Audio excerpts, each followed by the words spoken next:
good. Say 100 meters? Sounds about right. Good. Excited? Yeah, I've seen all the footage, but I mean, it's different to be so close to her.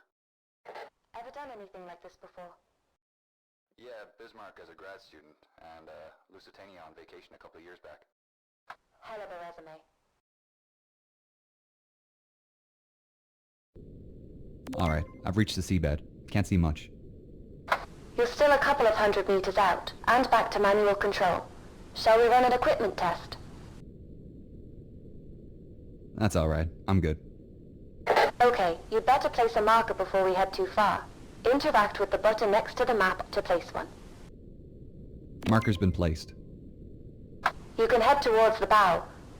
So, I had a call from our main sponsor. Problem? No, all fine. Just voicing her excitement about us finally diving. Said she's looking forward to seeing what we can do. I've set up a call for 8 p.m. this evening. For $45,000 a day, let's just hope we find something. Never mind the money. My doctorate is riding on this. Right, I should get my lights ready, now that I'm getting close to the bow. You can control the movement of the sub's lights by using the directional keys on your keyboard. To turn the spotlights on and off, interact with the button in front of the lever. Whoa, There's something you don't see every day. she's a beauty.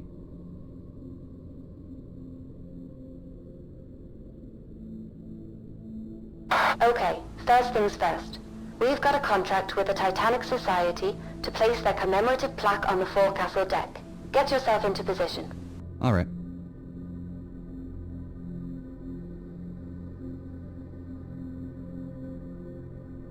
Coming up to it now. You'll need the Predator for this task. Ah, the ROV. Yep, courtesy of Flight Avionics and the latest in augmented reality technology. If you look up, you'll find a set of VR goggles and a control panel. To deploy the ROV, the controls to maneuver the Predator are the same as the submersible. Make your way over to the plaques already laying on the deck, and remember that the range is only up to 15 meters. The advantage of driving without an umbilical. Is there any way to boost the signal? Yeah, but we need to upgrade the deep-sea transmitter, and they don't come cheap. The generosity of our sponsors and UNS funding only goes so far. If we complete these contract jobs, we might just be able to afford some upgrades. What happens if I go out of range? The automatic recall kicks in. ROV comes straight back to the sub. I'm here.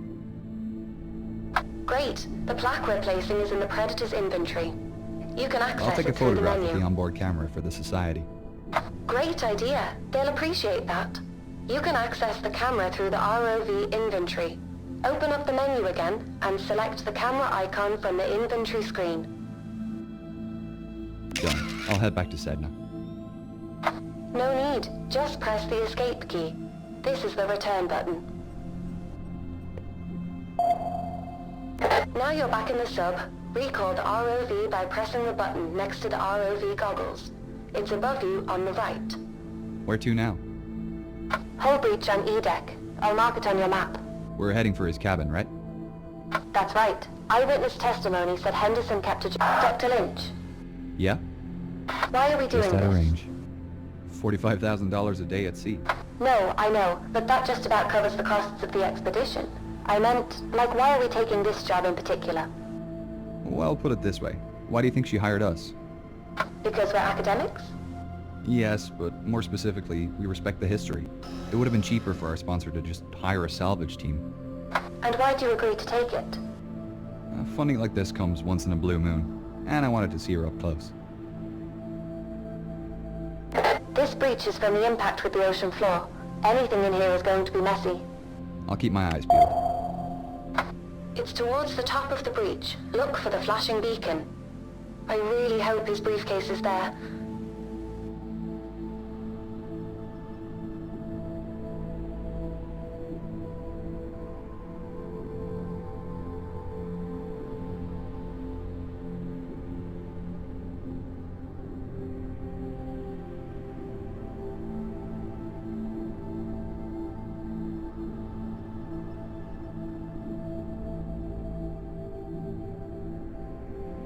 Ah, I found a briefcase.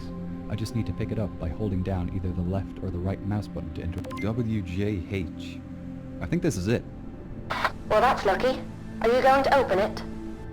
No, not here. Assuming there's anything intact in there, it'll start degrading as soon as I open the case. I'll have to bring it back to the lab before we can take a peek.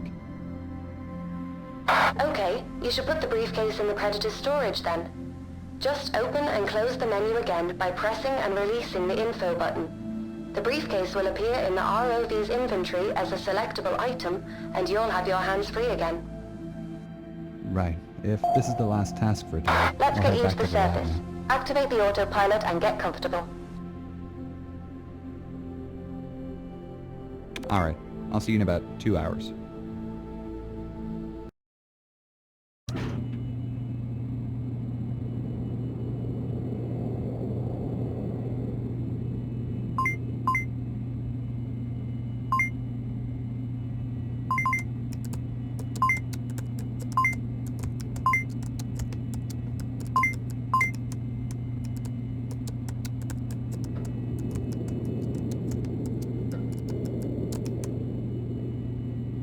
Whoa, looks to be in good condition. Let's get this cleaned up.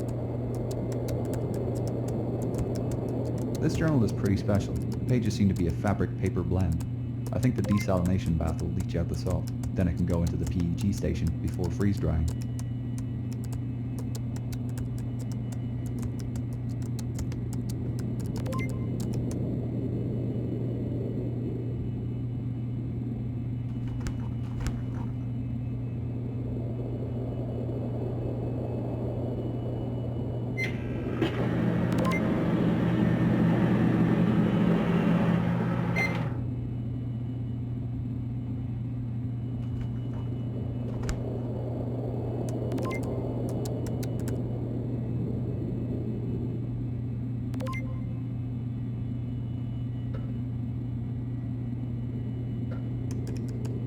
Special, looks like a receipt for a telegraph sent on the night of April 14th. That's strange. I haven't found any reference to one being sent. I wonder what it said. We can check with our sponsor when she calls. We could also search the first-class purser's office tomorrow, see if we can find the record book. Passengers placed and paid for their telegraph messages at the purser's office, and the record book would give us confirmation if a telegraph message was organized. We could also check the Marconi room to check if the message survived. Telegraphs were put into canisters before being sent through the pneumatic. Here's our sponsor. We can tell her the news. Hi team, how are you both? Hi Jillian, we're doing great. We've just finished cleaning the artifacts we found today. We managed to access Henderson's cabin and retrieve his briefcase. Wonderful. Inside we found his journal, a few personal items still in good condition. One interesting item is a receipt for a telegraph sent on the night of the sinking. Oh, that is interesting. I didn't know William sent a message. That's what we thought. It's possible it wasn't sent, and that it's still in either the purser's office or the Marconi room. We're thinking our next dive should be to explore these rooms. I know teams have searched the Marconi room before, but I didn't think the purser's office was accessible. Yeah, up till now it's been off limits due to the size of ROVs, but ours is small enough to access it. We're hoping we might find the purser's record book, with the message listed. As for the Marconi room, other dives have shown most of the furniture is deteriorated, but the telegraph canisters might have survived. Sounds plausible. Let me know if you find anything. I'd love to see the message he sent. I've only the letters from Southampton. I noticed something odd in his journal. On the 14th he mentions carrying some special package, but I'm sure he didn't have anything reported in the manifest. Do you have any idea what it could be? Well, in his last letter, he wrote about returning home with a present for my great-grandmother. I'll do a bit of research on my end. I can check over the manifest again to see if we missed anything. Great, Silver we'll let doesn't you know look if we great find after being in anything the ocean. tomorrow. This I'm tobacco sending tin is over covered in photos silver of the sulfide. items we found I'll today. have to gently wash this using a Thanks, I soft really brush, appreciate making the sure I don't regular scratch the updates. surface It's underneath. making writing much easier. We'll talk again soon. Well, shall we? It's come up great. Not quite. Gillian was kind enough to order in a stronger transmitter for our ROV. We'll need to fit it before the dive tomorrow. Otherwise, we won't be able These to reach the banknotes are purser's delicate, office. and we'll need a good rinsing. I'll get on it now then. It's waiting for you over there. Thanks.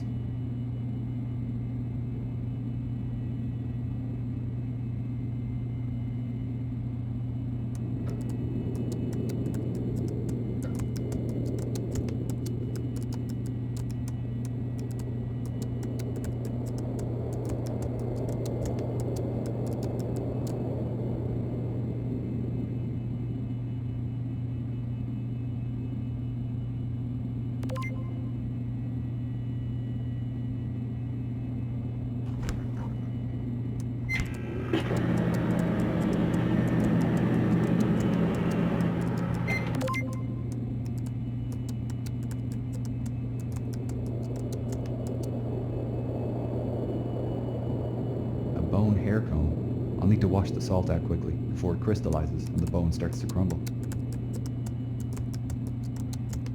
It's ready for drying in the acetone bath.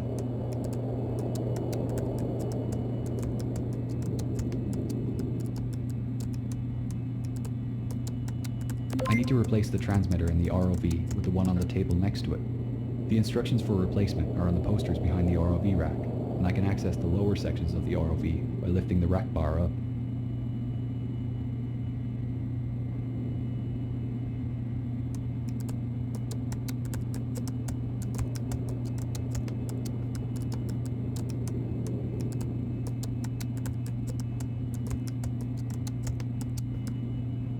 I need to replace the transmitter in the ROV with the one on the table next to it. I need to lift the black hood to place the transmitter, then lift the bar up to put the sample container in the storage compartment.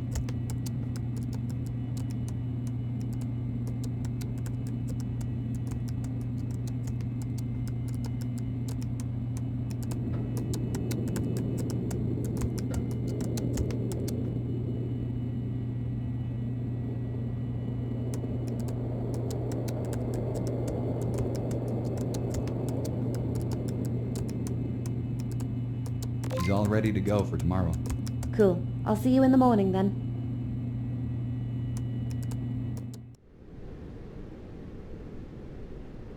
Radio check, Wilson. Coming in nice and clear, Dr. Lynch. Great. First up is the purser's office on C deck, correct? Correct. To access it, you'll need to head down through the hole where the forward grand staircase was. I'll mark it on your map. The C deck is pretty compressed from what I've heard. Yeah, the impact with the sea floor bent most of the supporting pillars, so they're struggling with the weight of the floors above. With the rate of decay increasing, it won't be long before it all collapses. I'm glad we had a chance to come down here and see it for ourselves, before all this becomes inaccessible.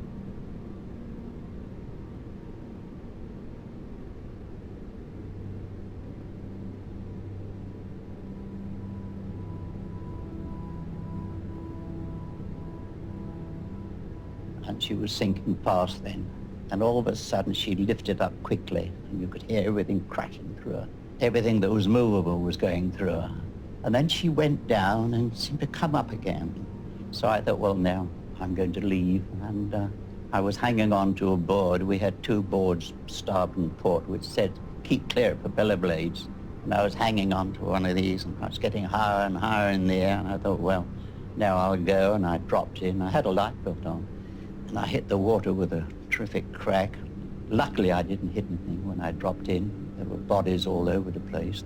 And then I looked up at the Titanic. So the propellers were right out of water, the rudder was right out, and I could see the bottom. And then gradually she glided away, and that was that. That was the last of the Titanic. I didn't want to die. I mean, I didn't see much chance of living, but I was gradually getting frozen up. And by the grace of God, I came across a lifeboat, and they pulled me in.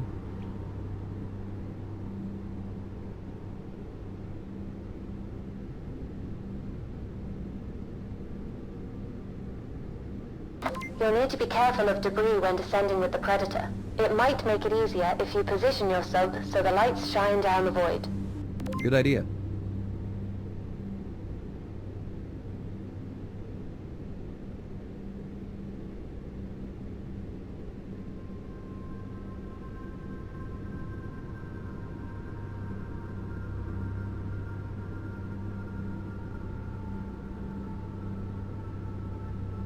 Deploying Predator, starting to descend.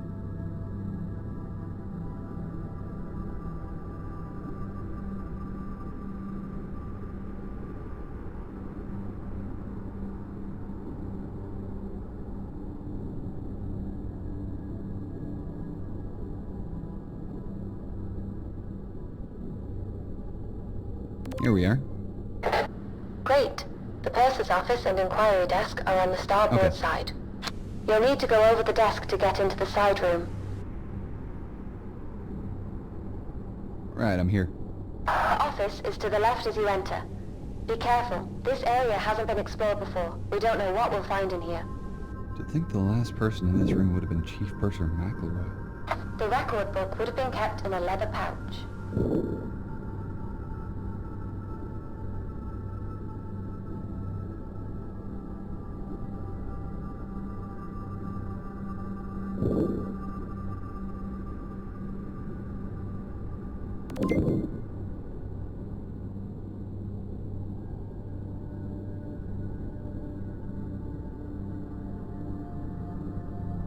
I don't see it here.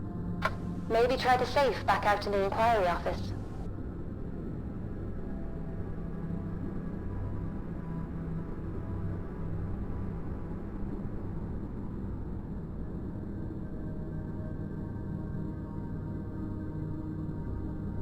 The doors are rusted shut. You can't check inside. Is the pouch among the debris? No, I can't see the leather pouch anywhere. You might be out of luck. That's a shame. I'll have to hope the Marconi room gives you some answers. While we're here, we should collect a sample of the rust on the safe doors. NCPA regularly check for new I'll take a species of photograph of the bacteria scene living too. in I'll rusticles, need to see the and I'm rusticle sure they'll want a formations as sample well. of this. Done. We'd better move on to the Marconi room. I'll mark it on your map. You'll need to head back to the sub to get there.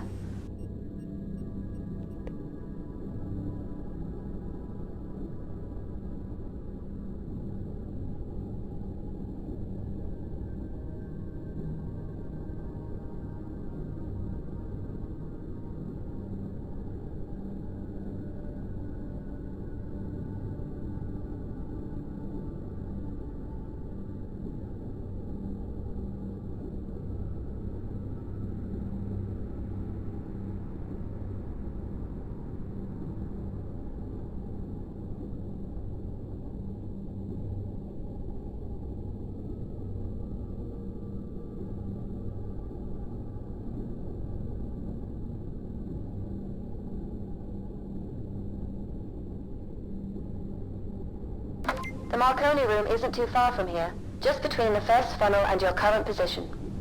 How do I get in? Either through the skylight or the corridors. Up to you which you feel is safer. Right, I don't want to damage the wreck. Or the ROV.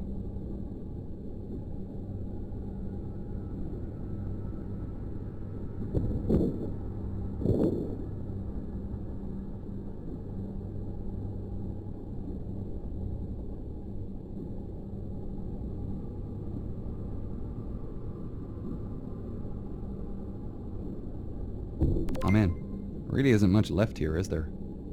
No, not really. Most of the furniture was wood, so it's almost all deteriorated. There's a lot of debris on the ground, and a few broken canisters.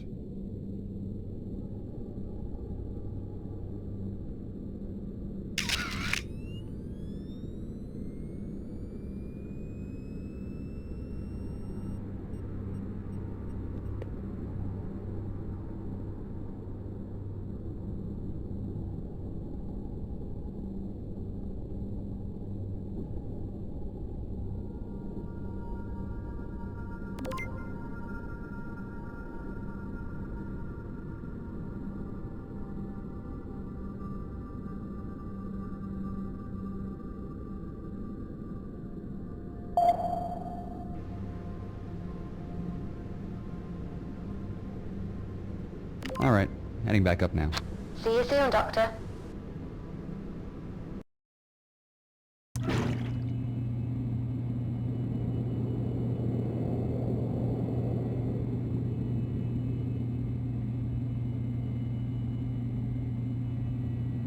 These brass canisters will need a good scrub in fresh water. It'll stop them from oxidizing when they dry.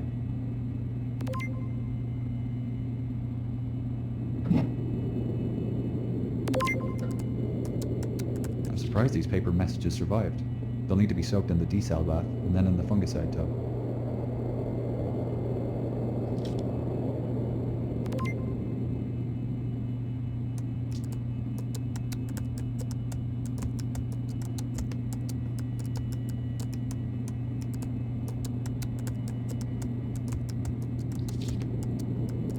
Ready for freeze drying.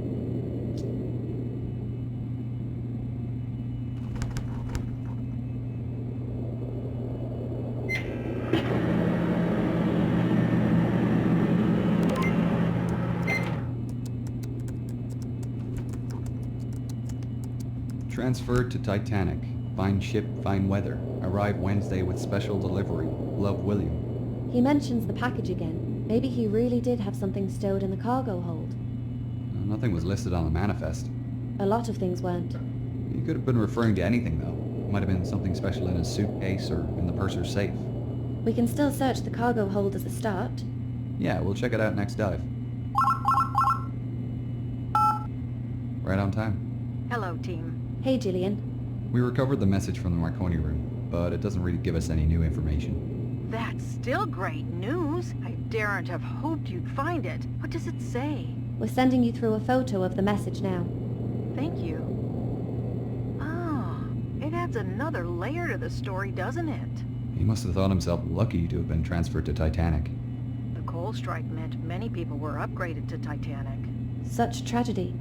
William refers to a delivery in this message, so we're assuming he may have kept something in the cargo hold.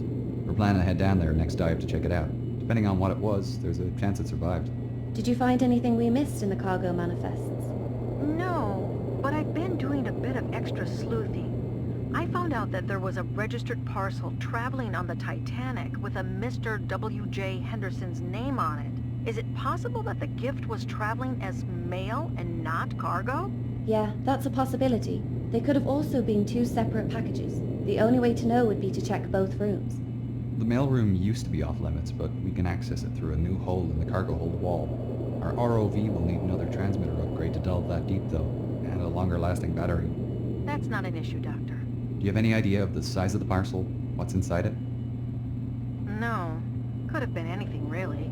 The registered weight suggests something small, and Mary liked delicate things. Maybe something French? She loved southern France. Could it have been a religious gift? I read the Hendersons were very involved in their local church. Yes, definitely. In fact, I'm surprised William's Bible wasn't in the suitcase you recovered. He was known to carry it everywhere. Maybe he had it with him during the sinking. Perhaps. There are mixed reports about his final moments, unfortunately. I'm not sure we'll ever find out what really happened. Well, we'll try our best to find out. Hopefully we can learn more about him from the next dive. I do hope so. I want to tell my great-grandfather's story accurately in this biography. We'll speak again tomorrow, after the dive. Yes, thank you. Talk to you then. Right. We better get those upgrades for Predator sorted then. I'll get on it now.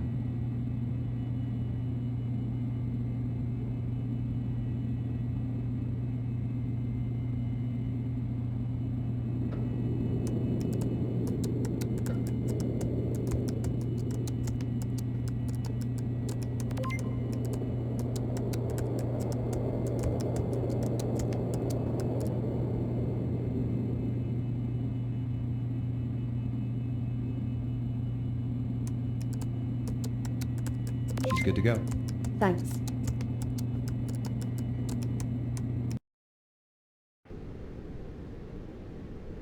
Radio check, CCGS Wilson. Signal is great, Dr. Lynch. All right.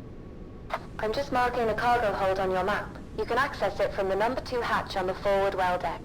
I'll make my way to the hatch and deploy Predator.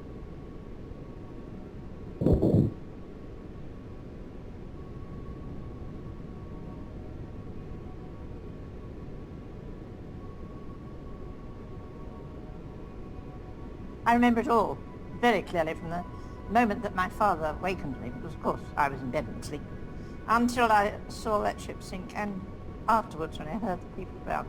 I remember it all vividly. Do you remember the panic, the fright? Were you panicked and frightened, or did you kind of, being 7 years of age, not really take it all in? Oh no, I took it all in, but so the panic started, of course, after the all too few lifeboats had gone, and people were coming up on deck hoping to get into a lifeboat, and there weren't any boats for them. That's when the panic started, which we could hear when we were in the lifeboat. I suppose as a very young person you could see adults panicking Oh, and screaming.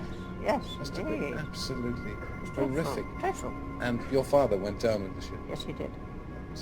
Your mother, however, was She spared was saved you. with me, yes, that's Wonderful. right. And I hate to drag it up, but do you remember going away in one of the dinghies and looking back at the ship? I do indeed, yes. Very clearly, and to this day I hate looking at pictures of ships.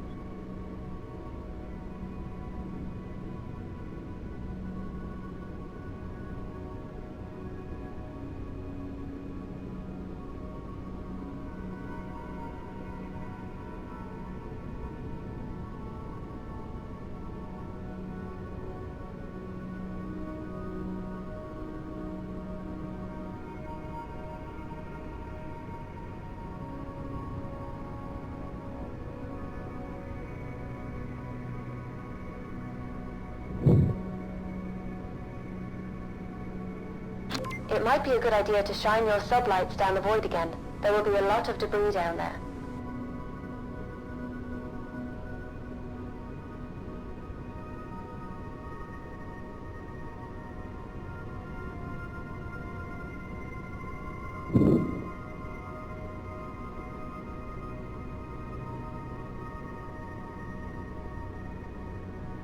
Heading down now.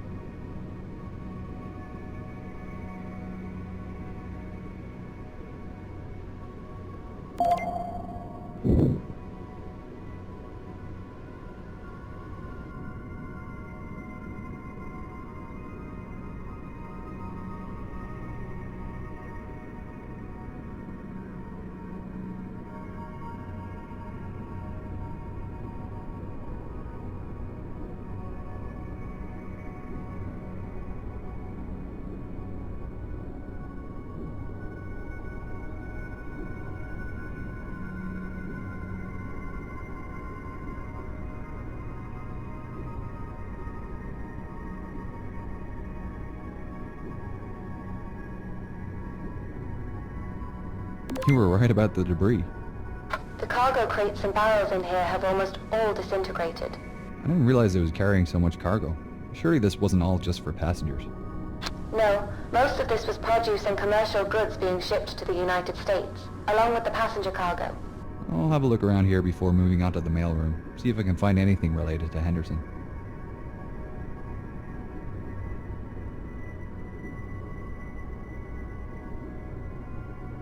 I can't see anything useful here. If he did have a package, it looks to be long gone. Let's check out the mailroom then. Where's the access point again? It's in the side of the wall towards the back of the room. You'll see the metal has deteriorated there. It looks like some areas are decaying faster than others. Yeah, it is. We have a request from a conservation group to photograph the opening so the decay can be monitored. No problem.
Done. I'm through to the mailroom. Deck plans show there is a parcel room to the right of the mailroom, near the stairs. This room is pretty well preserved. Even the mail sacks look to be in decent condition. The deeper you get into can't the see ship, anything here. the more protected. Try the bags near the stairs. There should be some sacks There of we go. registered mail And the destined New for York New York bags. there. Can you see Henderson's name on any packages? Found one for a W.J. Henderson. I think this is it. The packaging isn't in great condition, but the contents look okay. I can't believe we found it. Is there anything else there with his name on it? I can't see anything else. I'll make my way up now. Great. See you soon.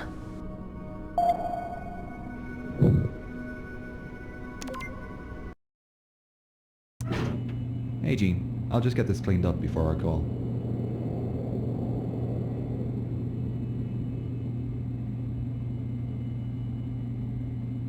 I'm surprised the packaging survived at all. This case will need a bit of care. A soak, scrub, PEG bath, and then drying.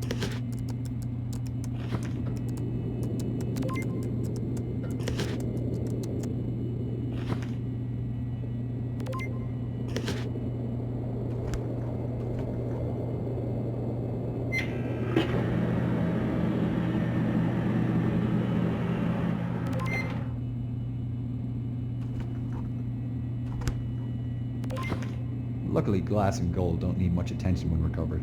Just a quick scrub to remove the dirt. That's beautiful. Gillian will be so excited to see this perfume bottle. Her guess at it being French is correct. Hi, Gillian. Hello. What do you have for me today? We made our way into the cargo hold and mail room and found William's gift. It was a small parcel in the registered mail sacks. That's amazing. I honestly thought that it was a long shot to recover the parcel. What's inside? A leather case containing a small glass perfume bottle. Looks like gold detailing. And you were right with your suspicions. It's French. I knew it. I'll send through a photo. Now that this is recovered, though, I don't know where we should search next. Honestly, we aren't sure either. We were hoping the journal and his gift might give us some indication of William's final movements, but we're at a dead end. You should continue your search of the bow. There's still a large portion of the ship unexplored. Yeah, we need to take advantage of this good weather. What areas should we explore next, then? I suggest the D-deck reception area and Turkish baths. We haven't really ventured into the debris field yet either. It covers such a large area though, 3 by 5 miles, and some areas are denser in artifacts than others. It would take us years to search the entire area. What about that mosaic imaging of the wreck completed recently? Could we identify smaller areas to search from those images? The divers focused on mapping out the wreck itself more than the debris field, but I heard some other diving teams have started on the surrounding areas as well. I could contact those dive teams to find out what they have mapped. They may have finished some of the denser debris areas. It's worth a shot. Let us know what you learn. In the meantime, we'll keep looking for clues and let you know if we find anything of interest. Thanks. I hope to hear from you soon. Why the D-deck reception area and Turkish baths? They're both areas Henderson would have visited, and we have jobs from other contractors in those areas, so it's a good opportunity. 2 birds, 1 stone, you know? Fair enough. Will we need any upgrades for this next dive? Yeah, we need to attach some specialty equipment to Predator for these contracts. The D-deck reception is a basic photography opportunity, so that's fine. But the Turkish baths is a recovery job. A recovery? Another dive team was searching that area, and their tethered ROV lost communication with the submersible. They've asked us to recover their ROV for them, and they've been kind enough to supply us with the necessary upgrades. Do you think it'll be difficult to get out? Not sure yet. We'll find out when we get down there and try. The ROV looks to be trapped under a piece of pipe, so we'll need to lift the pipe and then drag it out with a hook. What equipment have they given us? It's sitting over there on the table next to Predator. Should be easy enough to attach it all. I'll get onto it now then.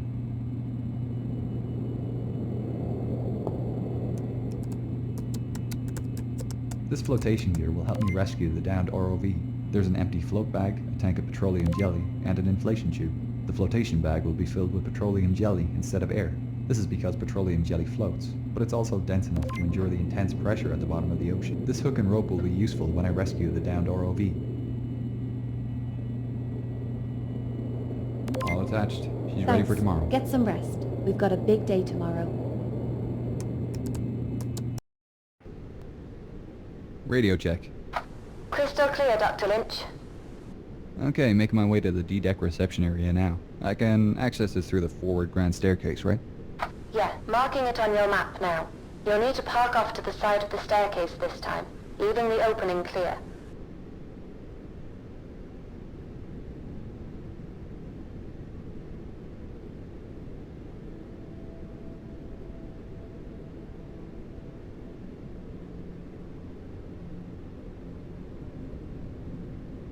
On that night of April the 14th, we all, that is, the captain and officers, knew perfectly well that we were just about entering the region where ice might be sighted at that particular time of the year, and had taken all necessary precautions. We were steaming that night at a good 22 knots. At 10 o'clock, I was relieved as officer of the watch by Murdoch, W.M. Murdoch. Of course, he knew nothing of the death trap lying ahead of us any more than I did. And so, 5 bells, 6 bells, and 7 bells went by. But barely 10 minutes had passed after the sound of the last bell when there were 3 sharp clangs on the crow's nest bell, followed by a cry from the lookout cage, "Ice right ahead, sir." Murdoch evidently saw the massive ice practically at the same time as the lookout men, and shouted, "Hard a starboard, full speed astern." Her bow swung a bit, but not enough. and she struck. She took the blow along her starboard side, masses of ice actually falling on the foredeck. What's with the patches of damage on the deck? I thought it would all deteriorate at the same rate. Those sections are deteriorating faster because of visitors to the site. Some people land their subs on deck, making it deteriorate faster. Isn't conservation of this site meant to be important? It is. It just took a while for people to realize what was causing the damage. No one lands on the wreck now. Wait, aren't the subs supposed to be neutrally buoyant? Ascending to D-deck now. They are, but the scratching of the surface is what causes fast deterioration, not the weight. It's better to just not touch anything.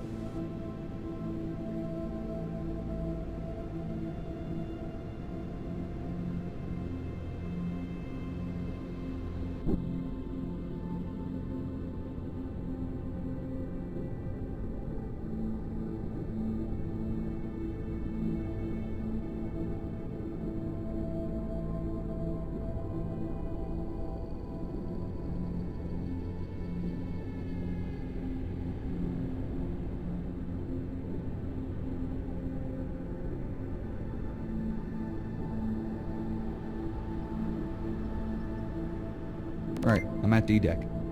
Great. The area in front of you is the reception area. Head forward and you'll find a grand piano on the port side. Is that what I'm photographing? Yeah, an American historian is writing about the Titanic's musicians and wants a clear photograph of the piano.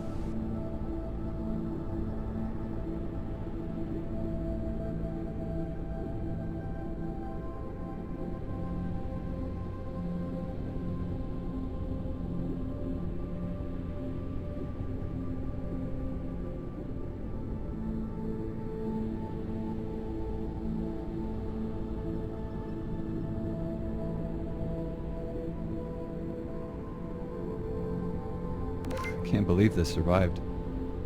It's beautiful, isn't it? Like something out of a film.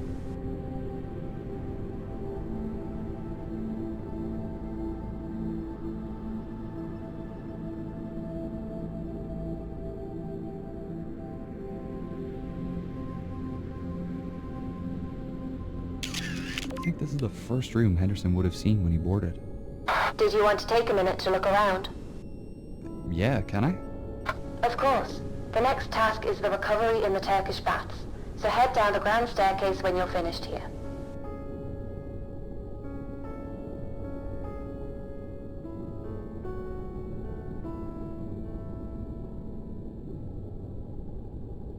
Alright, I'm ready.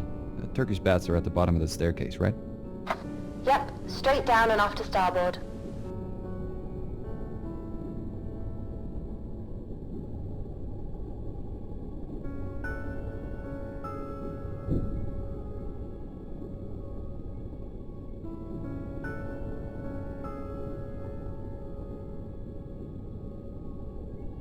I'm in the baths now. I can see the ROV here pinned under a pipe.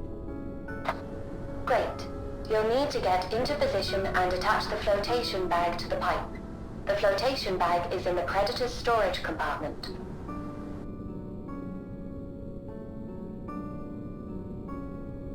Done. Okay. Last step is to activate the tank, and it should fill the bag. You can activate it from the menu on your right-hand controller. Hey, it's working. The pipe is lifting. Great. When the pipe's completely lifted, you can attach your hook and drag the ROV out of here. Right.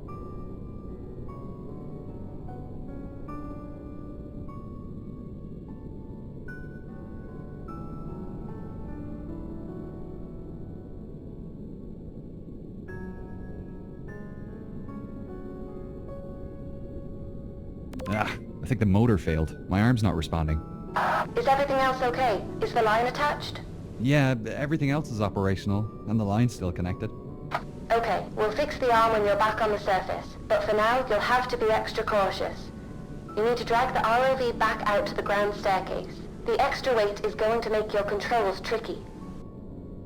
No, you're not wrong there. Predator's really struggling. I'll need to use my other arm until we get this damaged one replaced. This is going to be difficult. Just take it nice and slow.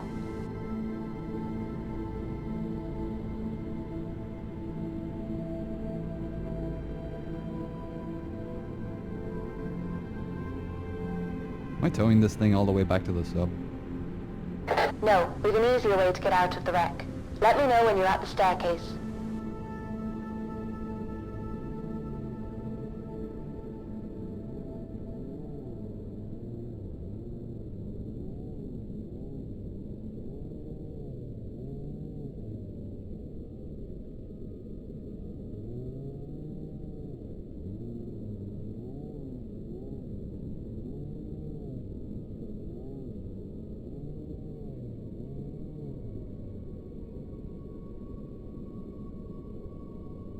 I'm at the staircase again.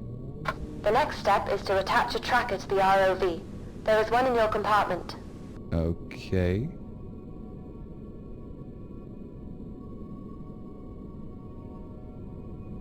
Now what? Now remove the hook and let it float straight up to the surface. The other diving team will be able to track it and pick it up.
There she goes. Should I follow it up? No, we aren't finished down here yet. What's left to do? We need to collect the gear we left in the Turkish baths. The flotation gear? Yeah, it's too expensive to leave down here. You need to deflate the balloon and remove it from the pipe.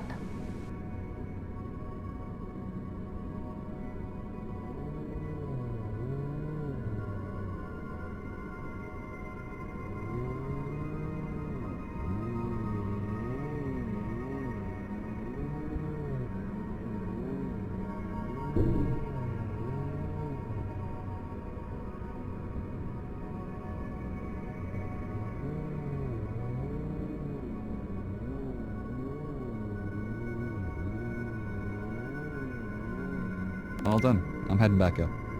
Great, see you soon. I'll get the lab ready to repair Predator.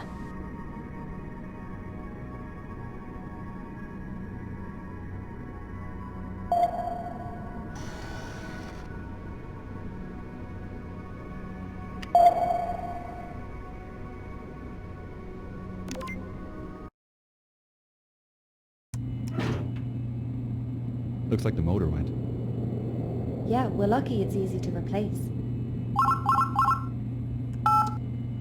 Hey, Gillian. How are you doing? As well as can be expected, I guess. How did you go with the dive teams? Did you find anything? Not really. I contacted them and looked over the areas of the debris field that they've mapped using cameras. The images are highly detailed, but I couldn't see anything interesting there. They've suggested we consider mapping out an unexplored area. Well, we could take on that contract for you if you want. Our submersible is capable. It's already fitted with sonar and cameras. And we haven't found anything else related to Henderson inside the ship. I think we should start looking outside the bow. Yes, I agree. We may get lucky and find William. And even if we don't, we'll still be contributing to research of the ship and her passengers. Do you have the coordinates for the area they want us to check? Yes, I'll send them through. Oh, I forgot to mention, I'm going to the Titanic convention in Southampton tomorrow. Oh great, getting some research done? Hopefully. It's a good opportunity to meet some of the other relatives of passengers and hear their stories. There's also a demo for a Titanic computer game being shown. Apparently, it's been in development for almost 10 years, but the developers are saying it'll be released soon. It better be. I backed it on Funster years ago. Let us know how it goes. I'd love to hear some stories about Henderson. I suppose we should prepare for the next dive then. We've got a lot to do before we head out. Thanks for the update, Jillian. Not a problem. Let me know how you get on tomorrow. Will do. Talk later. I suppose I better fix that arm. Shouldn't take you too long. There's a replacement one on the table.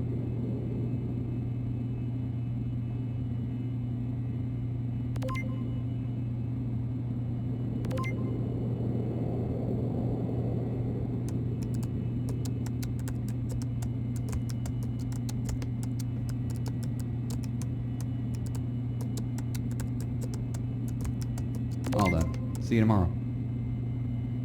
See you then.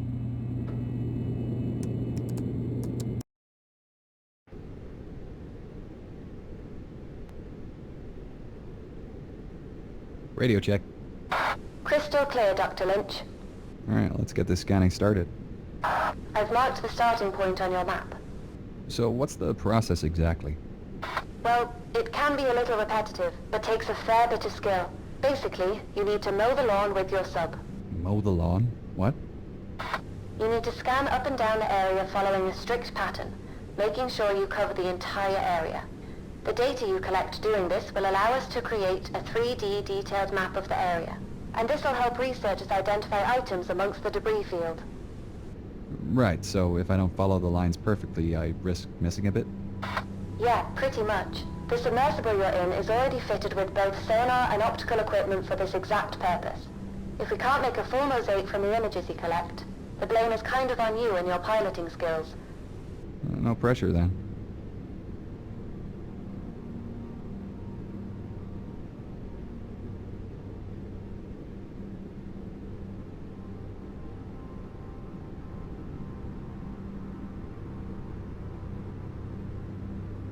Well, we were standing on the steerage, third class they call it, and then we couldn't get up to second. And of course then there was one man with us, and he was our guardian angel, and he said, for God's sake, let the women up. So at that I got up And then you second. And then you got into a lifeboat? No, then I had to go to first cabin. The lifeboats were only going from first cabin. So there was a man on the second deck, and he asked me to go on his shoulder, and I climbed over, and then I think it was the last boat that was going out. Did you take They didn't want to let me on because there was too many on the boat already. But you got into the boat? But I said to the man I'd like to go with my sister because there was a neighbor with me, and I thought he'd feel, because I didn't want to lose the crowd. I didn't really think it was any danger, but I thought I'd miss them in the dark. You know, it was very dark. Did you see the ship sink? Oh yes, I was looking at it sinking when we were in the lifeboat, because we were in the lifeboats for 9 hours. And then which ship rescued you? Carpathia. Carpathia picked us up then early in the morning, about 9 o'clock or something.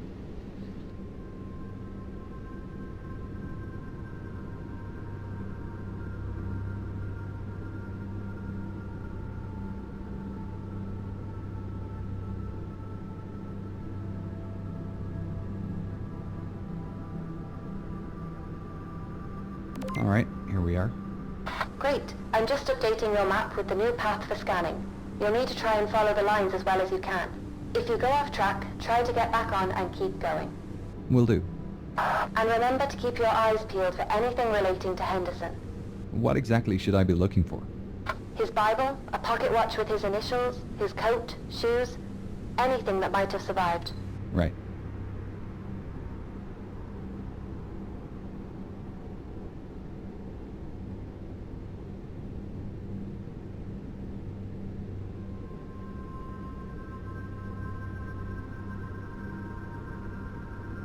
So tragic. 59 children died during the sinking, the majority coming from third-class families.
Hold on. I didn't see anything jumping out at me, though. Yeah, that's okay. We can double check the images when you get back up here. They're coming through now. Hopefully something will pop up. Next up is to place a hydrophone. I've marked the location on your map. I'll head over there now.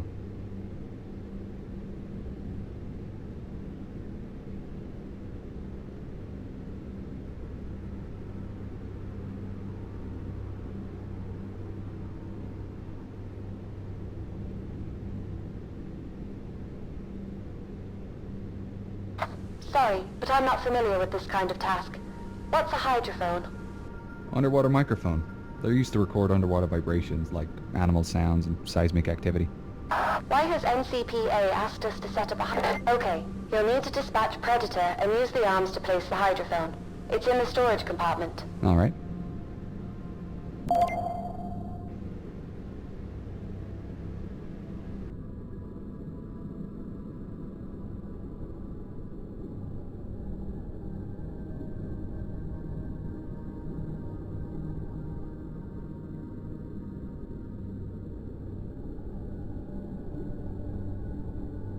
What's with the center casing? Well, it's all the batteries and computers needed to run the hydrophone and record the data. In a couple of years, they'll organize it to be collected again so they can study the recordings. That's amazing. Do you need to activate anything? Nope, it's all set up. Right, what's next then?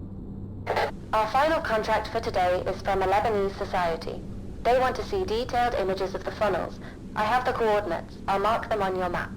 Another easy contract. It pays the bills. I'll head there now. I didn't realize there was a Lebanese Titanic Society. Were there many Lebanese on board? Oh yeah, there was a large Arabic community on board. Over 100 migrants from Lebanon, Syria and Egypt. Unfortunately, most Arabic names were anglicized on the passenger list, leading to confusion when reporting which people died or survived. It must have been scary for those passengers who didn't speak English. They couldn't have known what was happening.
All done. Great, they'll be happy with those images. Anything else? Nope, that's all for today. You're free to explore or head up to the surface. I think I'll explore a little.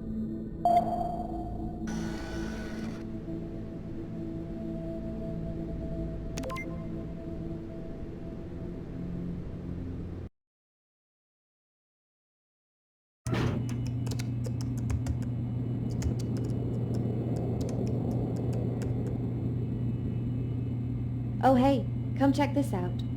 Wow, that worked out great. You aced piloting Sedna. This mosaic has come together really well.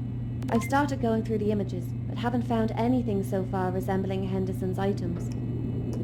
That's a shame. How long will it take to go through all the images? I think I can have them all done tomorrow evening. I really hope we find something. Yeah, me too. Hello, Ethan. Jean. How'd you both manage today? Hi, Jillian. I think we did well. We've scanned the area and I've started processing the images. Oh, wonderful news. When do you think they'll be done? I'd say tomorrow evening. How did the convention go? It was marvelous. So many people came, and I got to hear a huge range of stories. I'll definitely be attending the next one. Did you hear anything about Henderson? Yes, actually. One lady in particular said her grandmother, Anne, was a survivor and spoke of the accident regularly. She remembers Anne talking about the kindness of a Scottish gent who helped families board lifeboats on the starboard side. Apparently, once he learned teenage boys were being banned from boats on the port side of the ship, he went up and down the boat deck telling them to try on the other side. Sounds like Henderson. How did she know it was him and not another passenger? He was well known in business circles, wasn't he? Yes, Anne didn't realize who it was at the time, but her mother did. Years later, she found letters her mother had written to friends about the kindness of William Henderson and other men who helped passengers. She was thankful that he thought it important to keep families together. That's an impressive story. Does her family still have the letter? Yes, but she didn't bring it with her. She'll email me through a copy when she can. It'd be a great thing to include in the biography. I'd love to accompany it with an image of his final resting place. I hope we'll spot something in these scanned images. I guess we'll find out tomorrow. Do you have a plan if we don't find anything in the images? We'd be at another dead end. I suppose we could select another area and rescan, but I don't wish to keep doing that. My funding can only go so far, and I fear the search would need to be shelved. That's all right. We understand. I'd love for us to find him, but if we don't have evidence to follow... We'll keep searching the debris field and let you know if we find something. You never know, we might find a new lead tomorrow. I hope so. In the meantime, I'll keep looking for another lead here. We'll talk again tomorrow evening. Speak to you then. So, what's our itinerary for tomorrow's dive? Just one contract job for tomorrow, but it's an interesting one. You'll be assisting Mr. Ocean to film his documentary on the wreck. Mr. Ocean, as in the big shot Hollywood director Eddie Ocean. That's the one. He's requested you help light up the wreck with your sub, while he films from another sub. He'll be communicating with you directly through the radio. Wow, this'll be great. It'll be an experience for sure, but he's known to have a bit of a temper, so you'll need to make sure you're fast and efficient. Right. Will you be helping me? No, unfortunately. I'll be spending the entire day here in the lab, searching through the images. You're on your own for this one. Anyone else there? Ocean has 2 historians in the sub with him, but they won't be much help to you. They're just there to assist him. Mr. Ocean has kindly provided us with new wide beam lights. Should give you good coverage, and you can use your normal lights for spotlight work.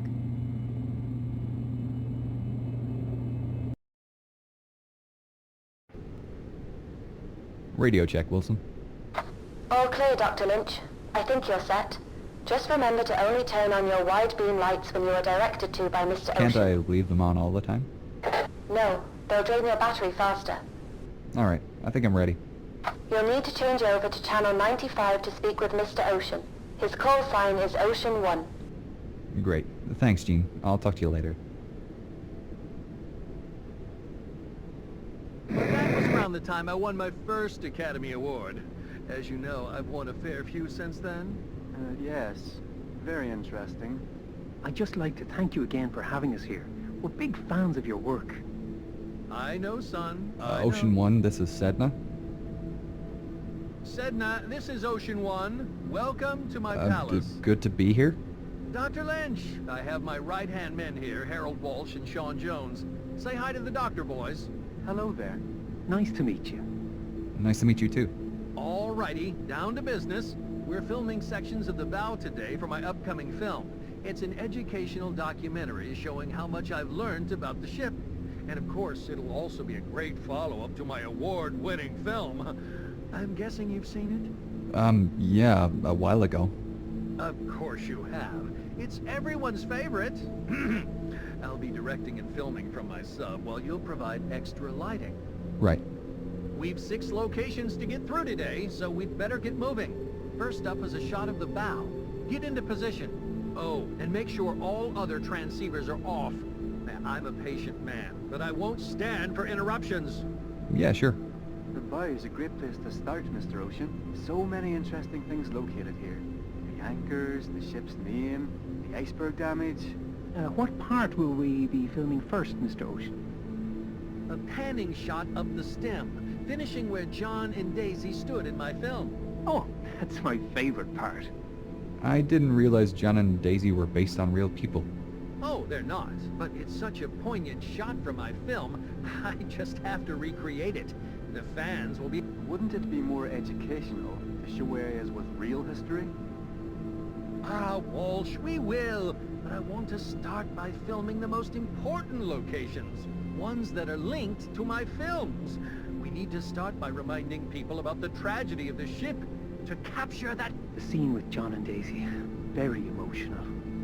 Of course it was. That movie was a visual masterpiece, and this documentary will be even better.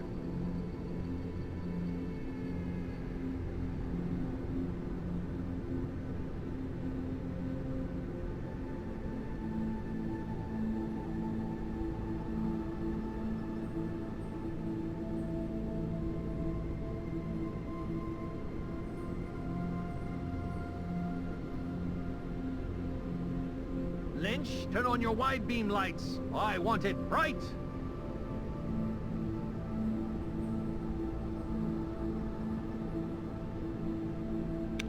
Yes, that's what I'm looking for. Your lights at that angle are perfect. I'm a genius. You might be asking yourself, how does Eddie Ocean come up with these brilliant ideas, these great shots? And it all comes down to one thing. Research? Experience? Imagination! That's all you need. Imagination! And funding? Well, obviously cash is important too, but it's mainly imagination. Ah! Don't blind me! Turn off your lights! Do you even know what you're doing? Sorry, yeah. Where to now? To the port side anchor. Hurry up! The port anchor is an excellent choice for footage. Well, of course it is. That's why I'm heading there. Did you know there were a total of 5 anchors on board Titanic? 5? Yes, 3 at the bow and the 2 kedge anchors. One on the starboard forecastle deck and the other next to the stern flagpole. Fascinating. All right, here we are. Get into position. I don't have all day.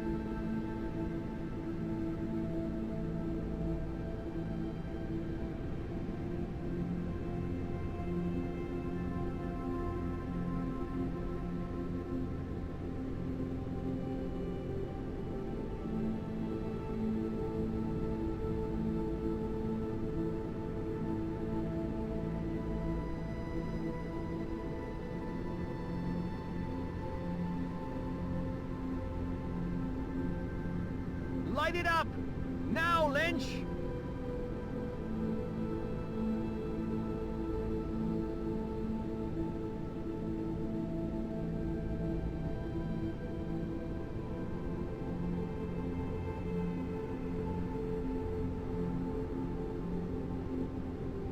So, Harold and Sean, what brings you to the wreck? We are mainly here to assist Mr. Ocean in this expedition. We're producers on this documentary, but we also wanted to see the wreck for ourselves. We've been fans of the Titanic for a long, long time. And fans of Mr. Ocean, of course. Cut the chatter! There's an artist at work. Done! Next is Molly Brown's room. I want a shot of that brass bed. Margaret Brown, Mr. Ocean. She was never known as Molly. Whatever, Walsh. I don't care. Sorry, where are we heading? To B-deck, of course. But wasn't her room on E-deck? Her account in the Newport Herald said. I don't care what her account said. I have the camera, and I say it was this room. Lynch, stop dragging your feet. Get into position. Where do you want me? Oh, I don't know. Maybe there in front of the window? Get in there! Nice and close.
No brass bed here. Well, that's all right. We can work around it.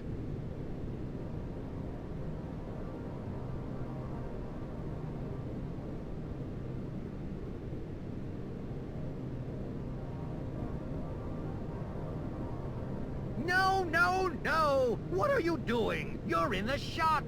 I haven't moved. I'm in the same spot. I'm surrounded by incompetence! You realize who I am, right? We'll have to shoot it again. Move back, and make sure you keep out of the shot! Sorry. Yeah.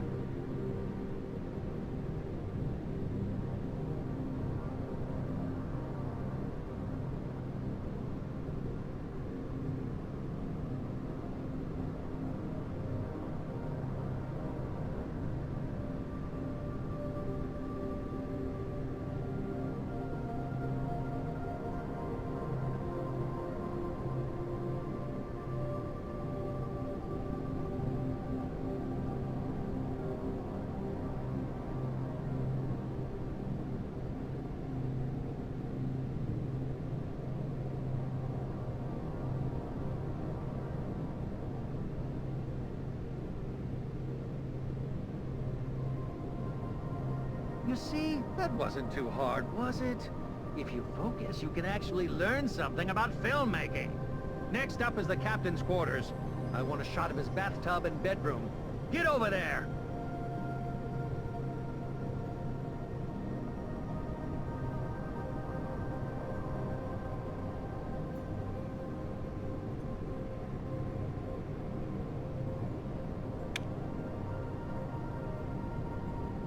We're going to cover both the bathroom and bedroom.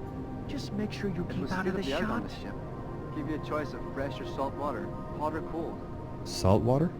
It was considered therapeutic at the time, although most wealthy people only washed once a week. Have you seen it before? Well, I've seen pictures. I'll tell you what's therapeutic. Diving, especially at this site. I love to come here and relax while filming. It's so calm and peaceful. I can only imagine. All right, positioning, lights, come on.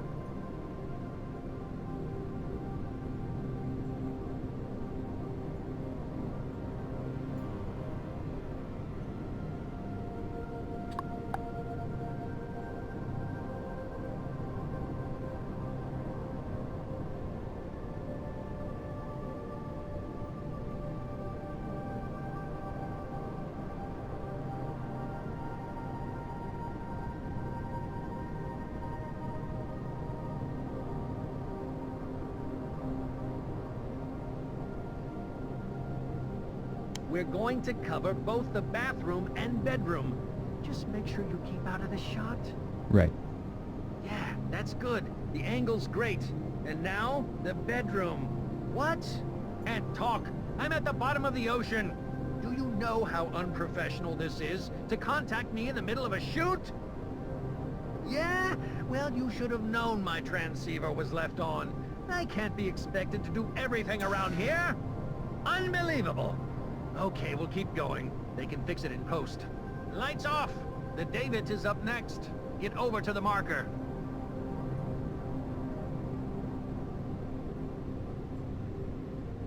Which David are we filming, Mr. Ocean? David number 1. The one First Officer Murdoch last operated. Where do you want me placed? Above, pointing your lights down.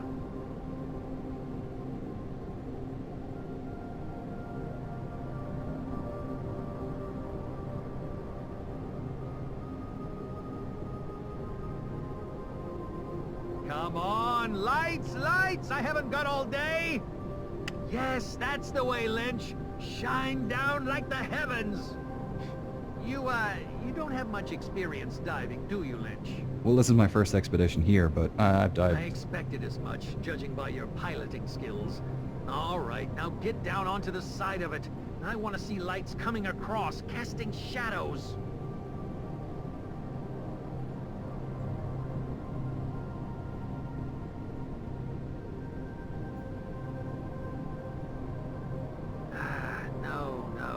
Not quite right. My angle's off. I need to get a bit lower. Mr. Ocean, you should maybe... It's not good for the decks, you see. I'm the experienced diver here. I know what I'm doing. But you're damaging the wreck. I'll park where I damn well please. Stephen never speaks to us like this. Pick up the pace, Lynch. I'm a busy man. I want another downward lighting shot. This time for the GSC. The GSC? What's that? The grand staircase. Keep up. You'll notice that this wrecked staircase doesn't look anything like the one in my film. It's because the original staircase broke up and floated out of the ship as it sank. Yeah, your recreation looked pretty accurate. Yeah, I personally oversaw the whole project. I like to be involved in everything, you know. It's a hard job, but the art is worth the effort. Yeah, I think... Of course, it couldn't have been done without my team. They helped a lot with the actual production of the film, but it was my guidance that got us there. I think that's why I won so many awards for that film. Guess how many? Guess how many awards? Yeah, go on. How many awards did I win? Well, maybe... 20! Can you believe it? 20 awards for that single film! And I'm expecting more for this documentary. I'm revolutionizing the film industry just being here. Get into position and hurry up with those lights.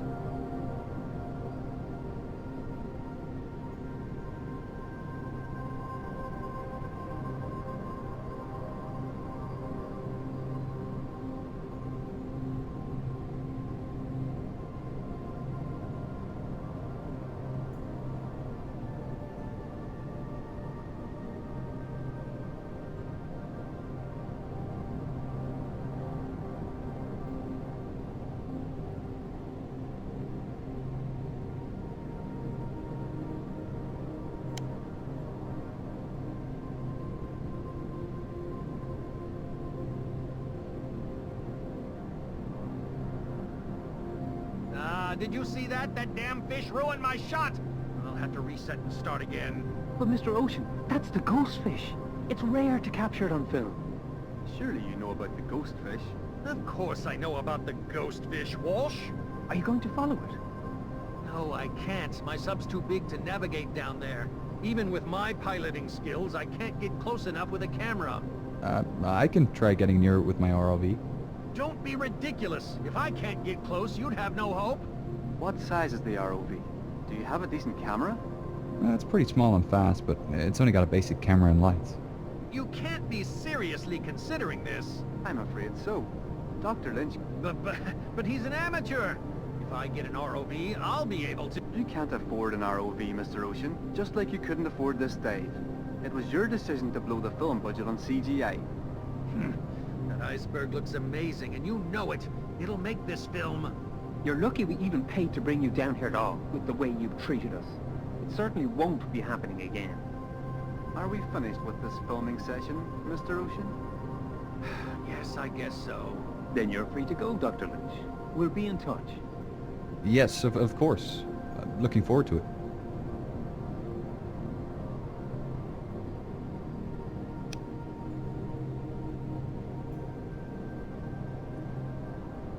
CCGS Wilson, that's a Sedna, over. Sedna, this is CCGS Wilson, over. I'm ready to head up. How did you go with the filming? It was interesting. I'll tell you about it when I surface. No worries. See you soon.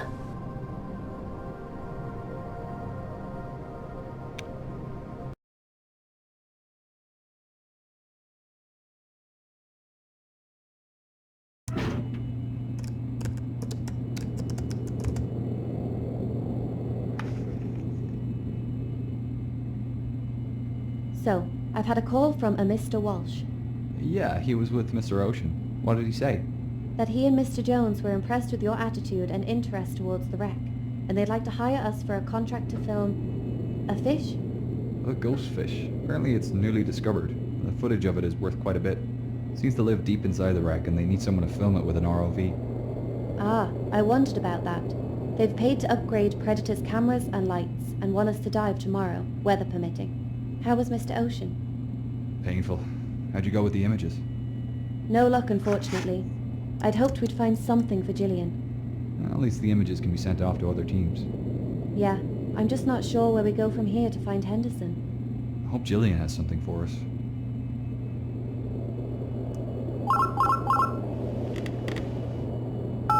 Hi, Jillian. Hello, how are things? Not going well, I'm afraid.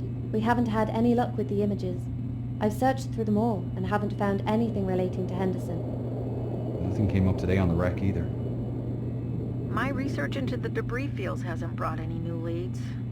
I'm very sorry, but we've had no leads on William's gravesite for several days, and as per our contract, I'm gonna have to put my funding for this expedition on hold. We understand. Look, I appreciate all the work you've both put into this search so far, and if we do find a new lead, I'll be happy to reopen the search, but I just can't afford to keep you down there without anything solid to pursue.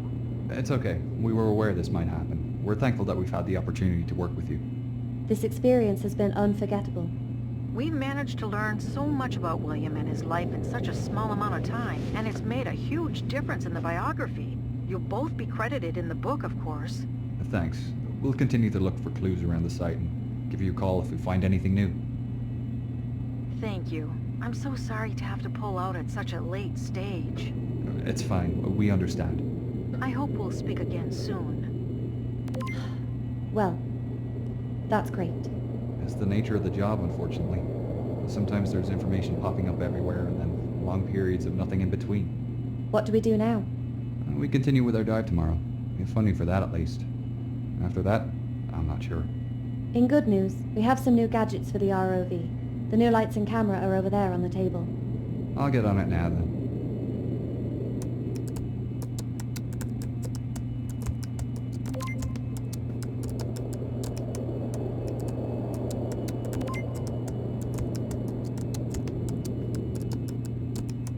All finished. See you tomorrow.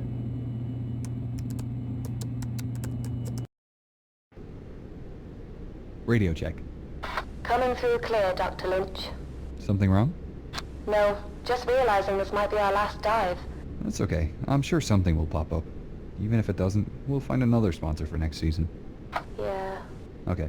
Where should I look for this fish? Mr. Walsh said it's usually spotted around E-deck. Alright. I'll head down there and take a look around. Did he give any tips on how to do He this? just said it's agile and very fast. Makes it difficult to capture on film. Okay, so I'll need to be quick and try not to scare it off. And remember to use the new red lights too. The fish doesn't seem to see red light, so it shouldn't react. I'll activate them when I get down there.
think I found it.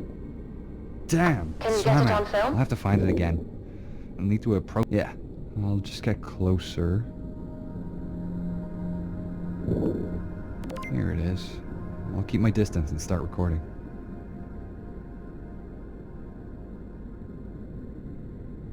Here it is. I'll keep my distance and start recording. It'll be harder to find if it gets out the ship. And notice the camera. It's heading for the staircase. It'll be harder to find if it gets out the ship. I'll follow it.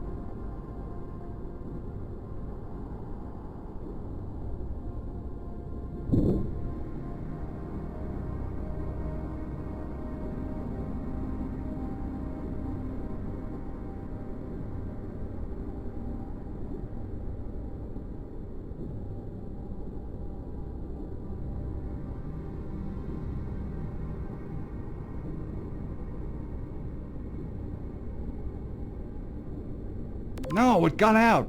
Quickly, get after it.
Okay, it stopped again.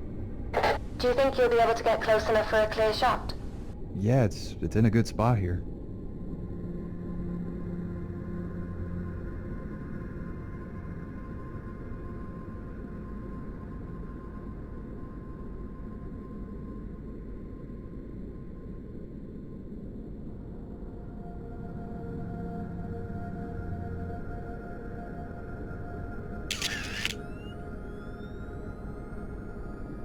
I've got it. Did you get enough footage? Yeah, I think so. Do I need to do anything else while I'm here? No, that's all you needed to do. You can change back to your normal lights again now.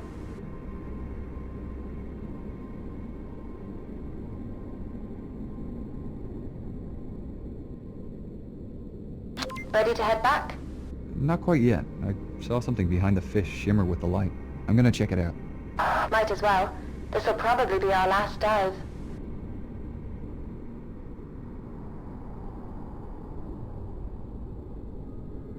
It's a pocket watch. There's also clothing, a bowler hat, some shoes. It looks to be a Bible cover. A Bible? Is there anything identifiable there? A name? Initials? We need to mark this location, and I'll take photographs so we can verify everything in the lab.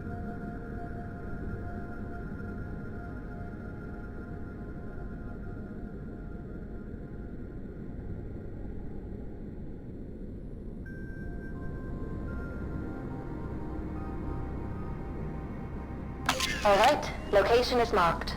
Are you able to collect the pocket watch? Yeah, it's just sitting on top. I'll leave the other items.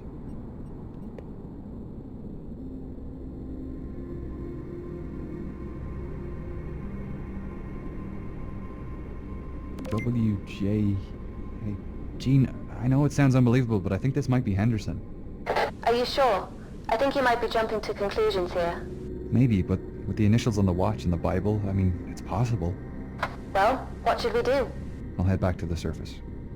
I really hope you're right about this.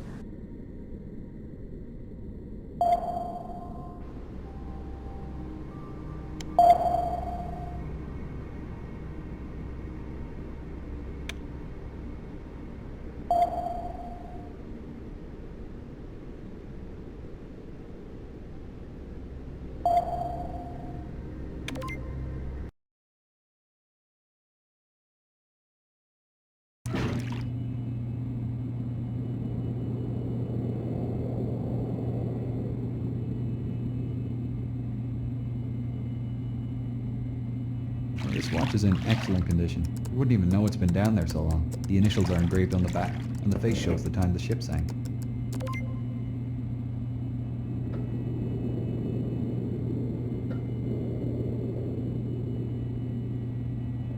As we already know, Henderson's initials don't match any other first-class passengers. A watch like this would have only been owned by a wealthy man, too. It looks the same as the one in his photographs. It must be a match. The shoes and coat seem to be like the style Henderson preferred. He always had his shoes handmade. The Bible pages appear to be completely deteriorated, but the leather cover is intact. I'm sold. I think it's time to contact Gillian and let her know. I agree.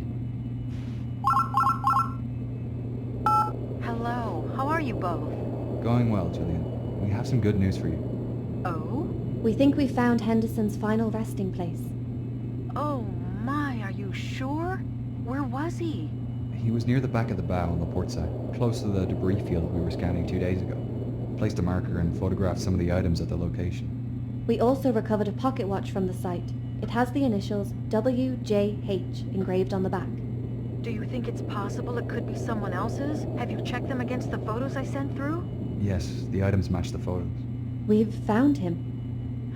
Oh, you don't know how much this means to me, to finally find William's grave. I was starting to think I was wasting my time chasing ghosts in the Atlantic. Now you have an ending for your biography. Not just that, we have closure. What would you like to do? I want to come down on the next dive with you and place a memorial plaque at the site. I want to see it for myself. Great idea.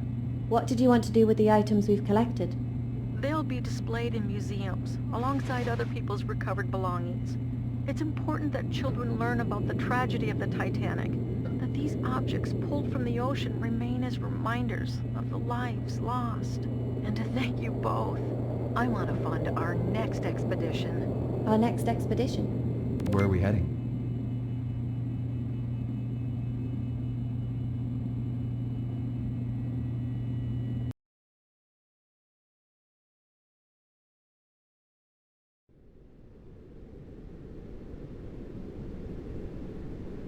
Sedna, this is CCGS Wilson. This is Sedna. Go ahead. Over. You should be coming up on the stern now, Dr. Lynch. About 200 meters and closing. Thanks, Gene. I'll let you know when it starts to show up on my map. Great. Excited to be back? Yeah, it's been a long winter. Glad to be back in the driving seat. Getting bored with the new toys in your lab at the university? I appreciate all the funding we received after finishing the Henderson job. The attention generated was great for the department. It's just nice to be back out in the field again. Good to hear. Do you need a refresher with the controls after all this time off? Sure, I'm a little rusty. All right. Let's run through the submersible controls. If you hold down the F key or the center mouse wheel, a control diagram will appear in front of you. You can operate the submersible using these controls on your keyboard and mouse. Okay. You can move the submersible forward, back, left, and right using the W, S, A, and D keys. To make the submersible ascend, press the Shift key. To descend, press the Control key.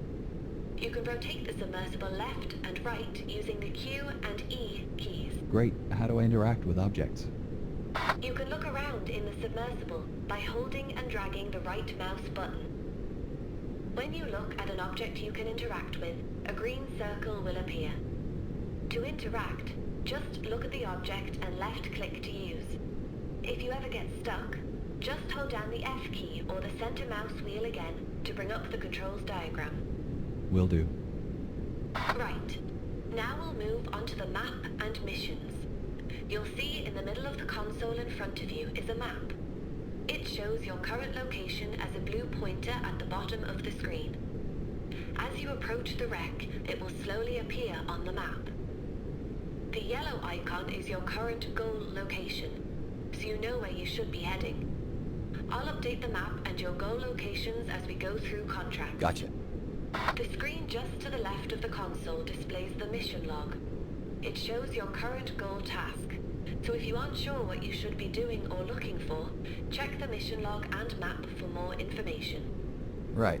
Yeah, it's all coming back to me now. How far are you from the stern now? You must be almost ready to disengage autopilot. Just reaching the ocean floor now. Okay. Autopilot is disengaged. You'd better place a marker before we head too far. Interact with the button in front of the map to place one.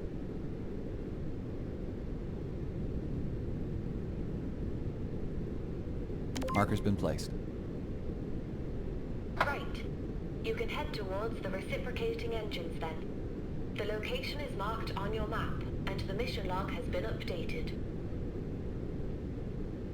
So, this is a photography mission?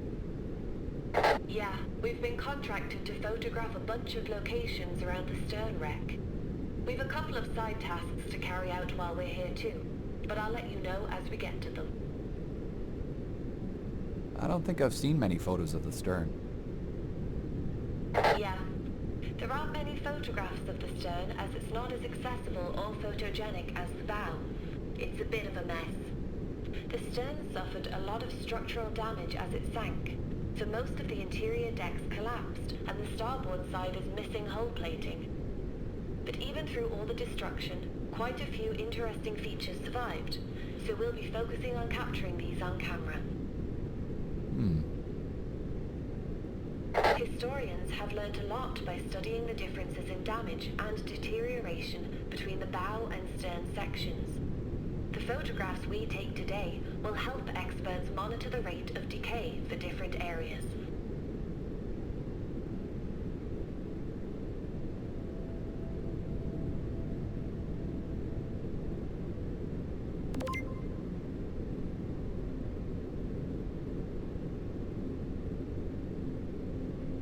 Alright, I can see it up ahead. The engines are massive. These two reciprocating engines weigh about 900 tons each and stand just over 9 meters tall. They were powered by the steam from the boiler rooms and turned the two side propellers. They also powered the turbine engines which turned the central propeller. Looks like the upper decks have collapsed and draped over the cylinders. Yeah, what used to be the first and second class kitchen galley is covering the starboard side, and parts of the sea deck are laying on the port side. Whoa, what a mess. I think I'm close enough for a photo. Great. You'll need to deploy the ROV and use the camera. Ah, the Predator. If you look up, you'll find a set of VR goggles and a control panel. To deploy the ROV, look at the VR goggles with your mouse and then left-click to use.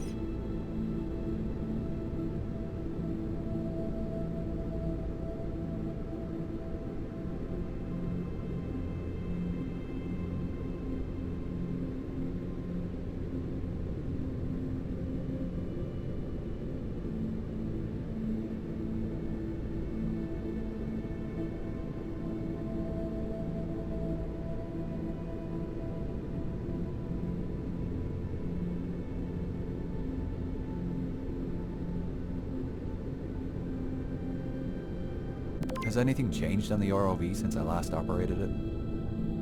Yeah, it's had a few upgrades thanks to the additional funding. Top quality transmitters have been fitted, so you shouldn't have any issues going out of range of Sedna. Other than that, the movement controls are still the same as the submersible, and the control diagram still appears if you hold down the info button. Great. And the camera? The camera and storage compartment are accessible through the ROV menu. You can open the menu by pressing and releasing the info button. Then interact with the camera icon with the laser pointer and left click to use.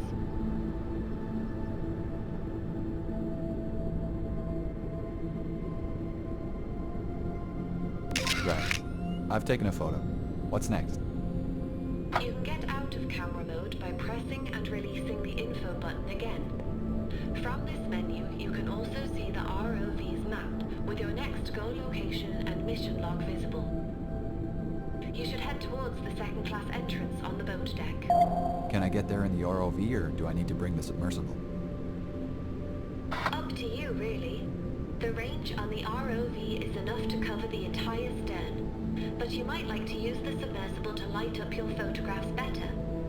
To get back into the submersible, press the return button. Right. I'll head to the second class entrance now. You might like to swing past the starboard side before you head up to the boat deck. You can kind of see the turbine and dynamo engines through the missing hull. You'll need to be at ground level to look in, just forward of the strip of boat deck hanging down. Ah, nice. The dynamos generated all the electricity on board, right? Yeah. Titanic had 4 steam-driven generators that powered the lights, heating, fans, Marconi radio equipment, clocks, telephones, cranes, and elevators. She also had 2 backup generators on D-deck for emergencies, and they were run every night, just in case. Titanic really was a state-of-the-art ship with all the latest conveniences. What's so special about the second class entrance? Why are we heading there? The Olympic-class liners were the first to provide second-class passengers with an elevator, and the elevator equipment can be seen at the second-class entrance. Ah. The elevator ran through the central well of the forward second-class staircase and accessed the boat deck through to the F deck, skipping A deck. An elevator steward was allocated to each of the 4 elevators on board. They manually moved the elevator up and down the shaft using a lever connected to the motors. A good steward could stop the elevator level with each deck and assisted passengers with information about onboard facilities.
Alright, I'm at the second class entrance.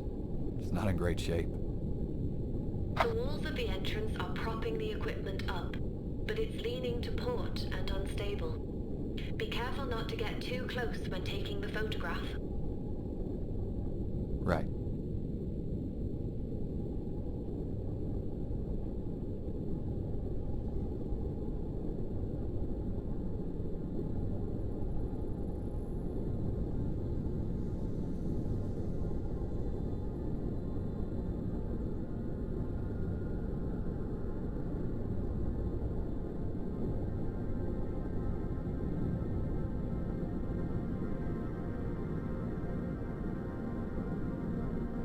Done. Where to next? Next up is the starboard A-deck crane, just aft of here. I've updated your map and mission log. I'll head there now. I didn't realize any cranes survived on the stern. Yeah. This is the only one still attached. It was electric, like the other cranes on board, and was used to access the number 4 hatch on B-deck. The stern holds 4, 5 and 6 were mostly used for storing third-class baggage and refrigerated food supplies. Right.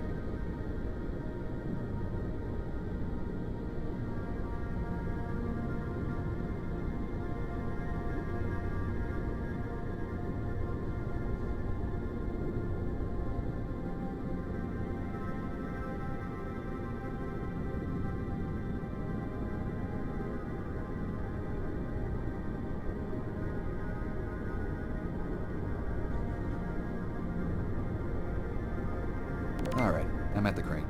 I'll get the camera ready.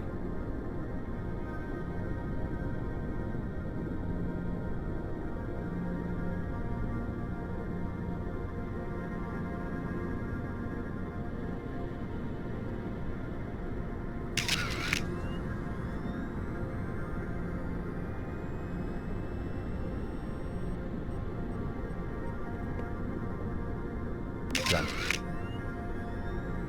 Great. Onto the aft mast.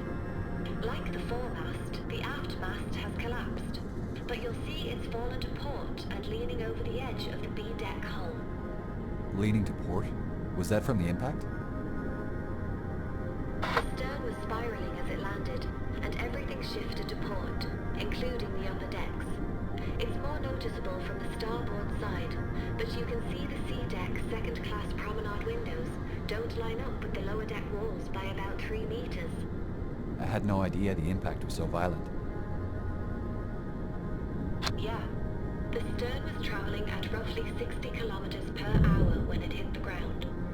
A lot of debris trailed out of the stern as it spun, and the jagged edges of the exposed decks were folded back or peeled off.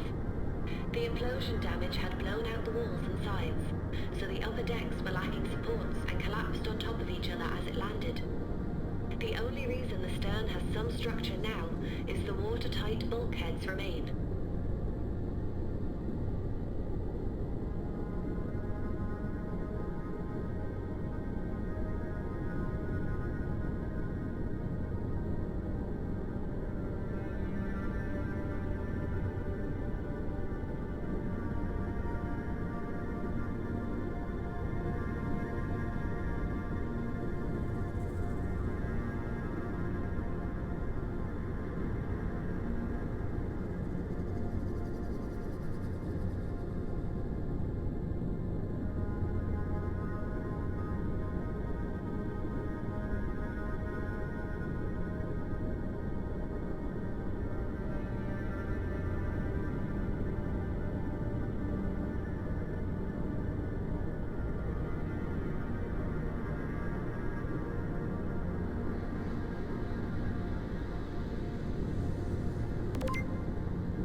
Photograph has been taken.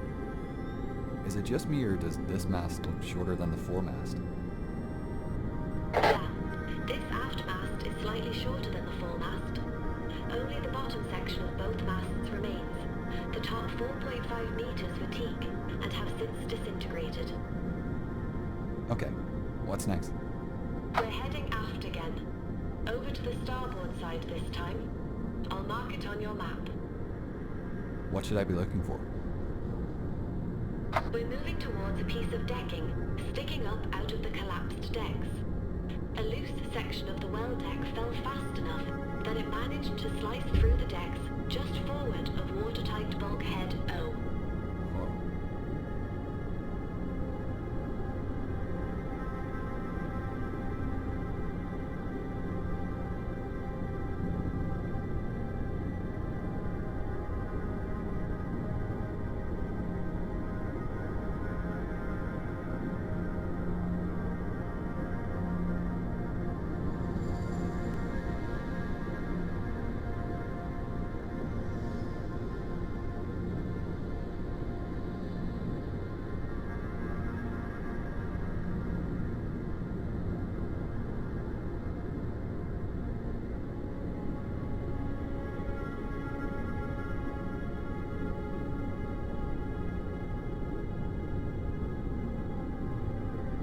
Exposed joists on top can pose a threat for the ROV. Make sure you don't get too close. Right, I'll keep my distance.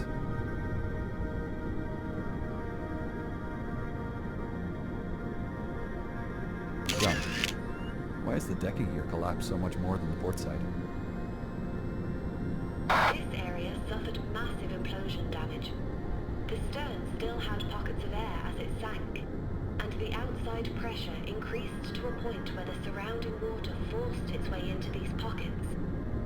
The implosion was powerful enough to strip away all the cabin walls and supports from this area, leaving the decks to collapse on top of each other. Survivors reported hearing underwater explosions. Do you think that was the stern imploding? Yeah, that's the current opinion. Ships don't go down quietly. Okay, what's next? We've been asked to recover a tile from the decking just aft of here.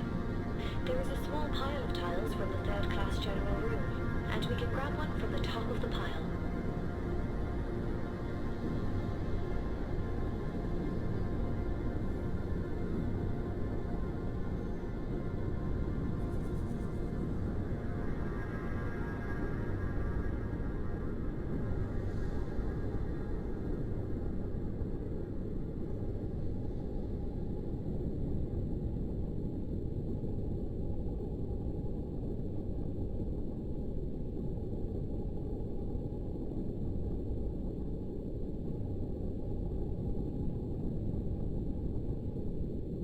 Okay, found the tile.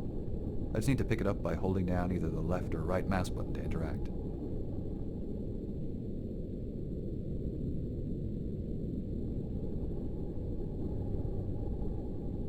Okay, you should put the tiles in the Predator's storage then. Just open and close the menu again by pressing and releasing the info button. The tile will appear in the ROV's inventory as a selectable item, and you'll have your hands free again.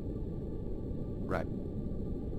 So, this tile was originally from the general room. Was that near here?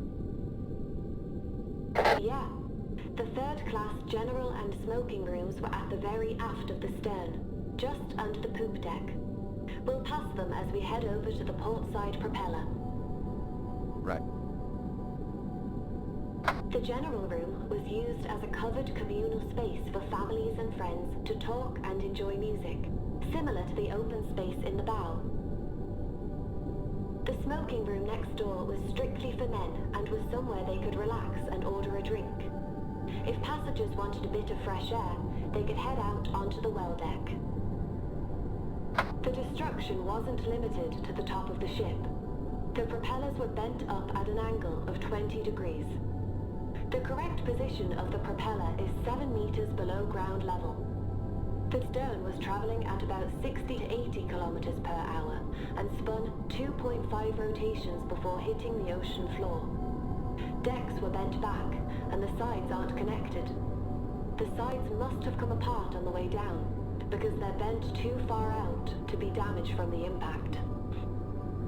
The central propeller has been thought to be a 4-blade like Olympics, but Harland and Wolff records show a 3-blade was fitted to Titanic. There are no photographs of Titanic's propellers, only Olympics. Poop deck was covered by the peeled back section, exposing the decks below. The well deck was damaged by implosions. Dr. Ballard left a remembrance plaque on the poop deck, next to a stern capstan.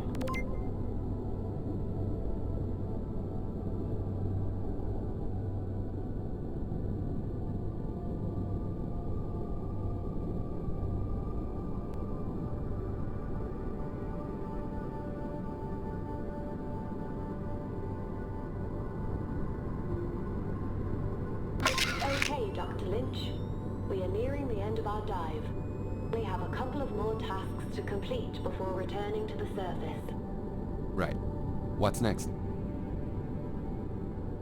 We have a special assignment from a company called VR Education, who are currently building a virtual model of the Titanic shipwreck. Whoa, the entire wreck? Yeah. Well, most of it. They wanted to create the model so that new generations of kids and adults will be able to explore the wreck long after it's gone. She's been sitting here on the bottom of the ocean for over a century now, and is expected to disappear by 2030, thanks to hungry bacteria eating at her hull and slowly dissolving her. Yeah, it really is sad. It'll soon be just a memory. But this sounds like a worthwhile project. What's the assignment they've asked for? The developers at VR Education have asked us to place a plaque on the stern next to the one Dr. Ballard placed back in the 80s. The plaque is in your ROV inventory, ready to be placed. Okay. Where's Dr. Ballard's plaque located?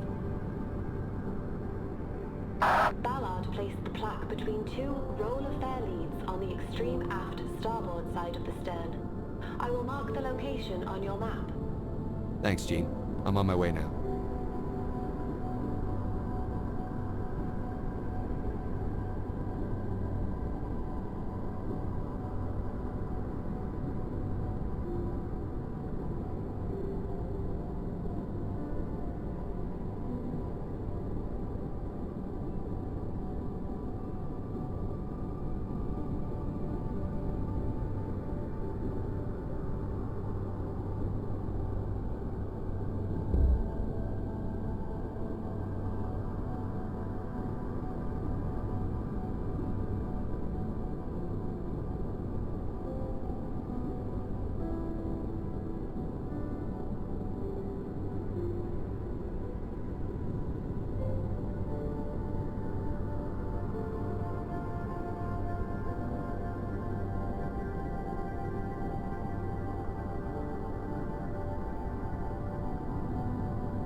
Okay, I'm on location now. I can see Dr. Ballard's plaque. Great. Once you've placed it, please take a photo so we can send it to the people at VR Education.